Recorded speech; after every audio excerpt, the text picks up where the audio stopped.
Are individual performance reviews destructive to a continuous improvement culture?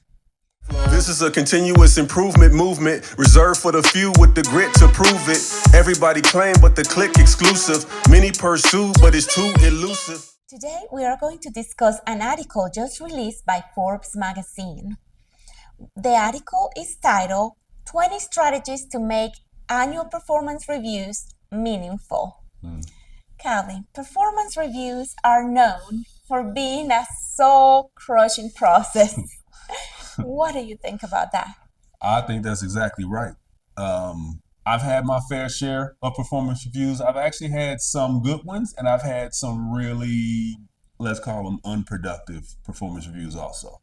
And to zero in on the unproductive ones, um, it's usually an annual process where you hardly talk to the boss, hardly see the boss, very infrequent all year, or even worse, when you see him a lot. And then at the end of the year, you get this performance review and they give you a list of 30 things that you need to go fix about yourself immediately. And you don't know where they came from. And you don't know where they came Like a from. bus hit you. A lot of it is he said, she said, somebody said this, but I can't tell you who said it. So you can't go back. You can't get the context. You can't give them the context because it's like they're purposely shrouding the feedback in secrecy. So you can't really respond in any effective way. It's almost like they just want to check a box to say they gave it to you.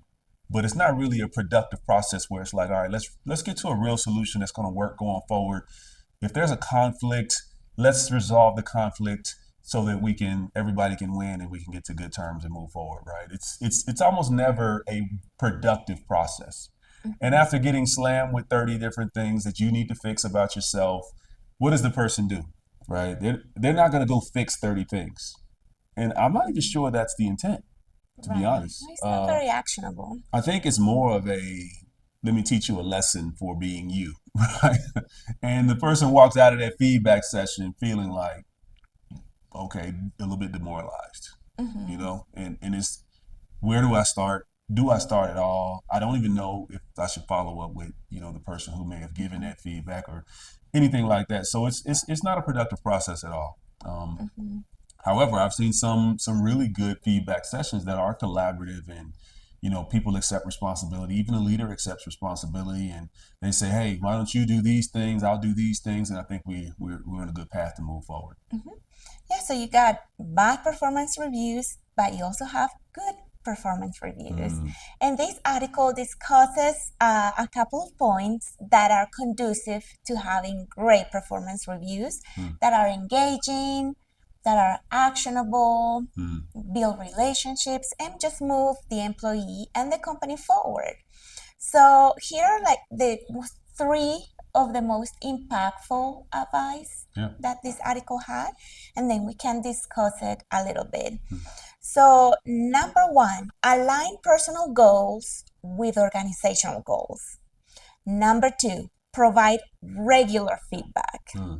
And number three, take a coaching approach.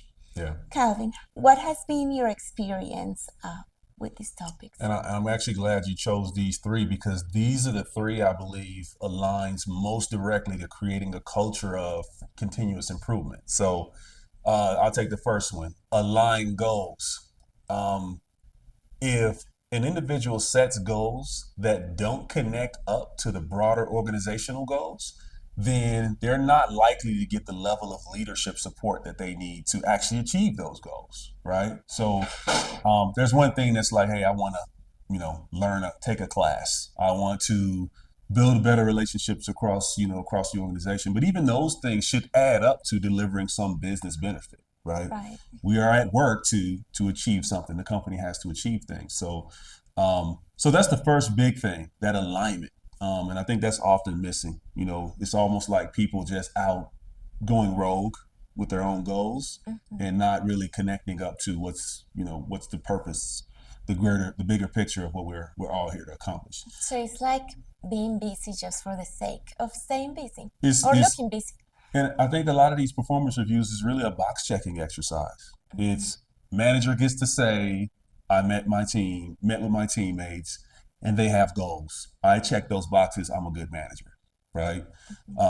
But there's a big missed opportunity in driving real alignment. Sometimes alignment comes with some conflict, right? It's like, hey, this I really want to do this over here, but it's like, well, that doesn't really help us do what we're trying to do. And every person's goal should essentially add up to the achievement of the leader's goal, right? So should have that cascading effect where, when we all win, right? It should be that. So the second one you mentioned is providing regular feedback. I mentioned a moment ago where a lot of time you get, all right, this annual performance review, you did A, B, C, D, E, these were all bad, go fix them, right? And it's not really it's not really a good way to coach, or develop talent, right? The way to develop talent is to give someone the next biggest thing to improve and then work with them over time to actually improve it. And then once they've shown a level of proficiency, okay, I got this nailed down. Now I got to nail down the next big opportunity for improvement. It's the same way you would improve a production line or any other business process is you tackle the biggest thing one after the next, right, in series. So you can only do that if you're having regular coaching and feedback sessions. Hey, we set a goal, like mentioned in the previous. We set a goal. How are we doing against that goal? What did you try? What did you learn from it? What are you going to try next, right? That's really the process that, you kind of got to walk a person through every time you meet with them. And if it's once a year, that's just way too long of cycles to keep those conversations relevant. Yeah, if you're running a business together, your only meaningful conversation that you have should not happen just, Right. that one time a year. Right. And Yeah. to tell that person that you've been failing all year. Right. No. It's inhumane almost. Mhm. Right.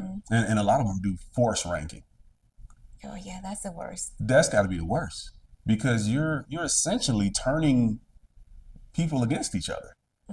Right. I mean, that's the biggest worst part of it is you're ranking people against their peers. The winner takes the bonus, the winner gets the promotion, the winner takes all. Everybody else is sitting back like, okay. And it becomes a popularity contest. It becomes fear driven. The boss got mad at me last week, and now this other person's going to get ranked higher. And so then it becomes like, okay, how can I don't encourage this. I've never done this, but I know people who have. How can I put negative news about my peers out so that they can be ranked lower so I can be ranked higher, right? That's the game that ends up getting played. Yeah, it just builds a toxic culture. It just builds a toxic culture. Very. Calvin, tell me more about taking a coaching approach. Okay. And I've kind of alluded to this a little bit in the previous answer, right? A coach, the role of a coach is to help someone be successful. Unfortunately, many organizations look at coaching like it's a negative thing and it's only reserved for low performers, right? But anybody who's ever been a great performer in any field did so with the help of a coach.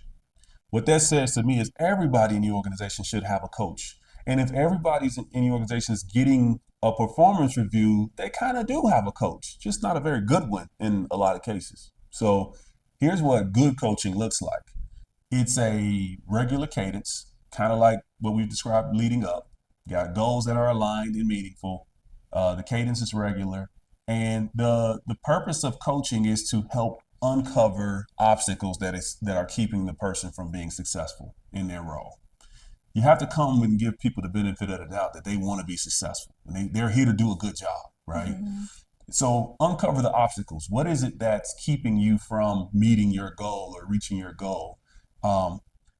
Some of those obstacles are things that individual has to overcome. And there are resources available to do that in many cases, right? Tap the company's resources, tap personal, tap, other resources to help the person get over those.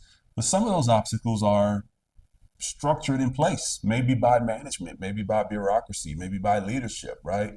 And the role of a manager is to help the person either navigate or help them overcome those obstacles too, right? Or they might find solutions to those obstacles. They might find solutions. Exactly. So I mean, any obstacle can be taken down. It's just the only limitation is creativity.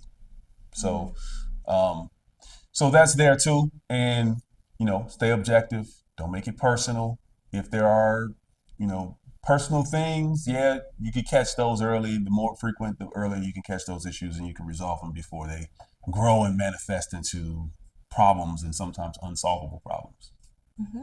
Yeah, I agree. So, just to close, I want to say that one thing that I absolutely love about taking that coaching approach is that you do it from a mindset that the other person is smart and capable and is going to do what is in their best interest and the company's best interest, instead of coming to the conversation full of bias and telling them exactly what to do and how to do it. So it's just a more Respectful. more respectful and relationship building approach. It's respect for people. I think like in American culture and some Western cultures, people are seen as disposable resources. And they're managed as a disposable resource. But I think companies that do create a true culture of continuous improvement have more of a long-term mindset. And the mindset is, as long as you're here and you want to grow and you're showing progress and all that, we got your back. We're going to help you grow. We're going to help you keep growing. I think in the U.S., it's always like there's somebody better right behind that door who can take your place if you don't, if you don't do the thing or do it the way exactly as I want it done, kind of thing. So, you got to be committed to your people.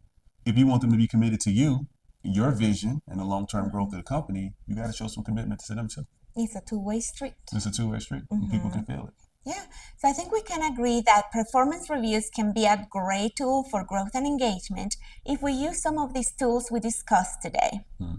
So let's get better every day, and I hope to see you again tomorrow. Thank you.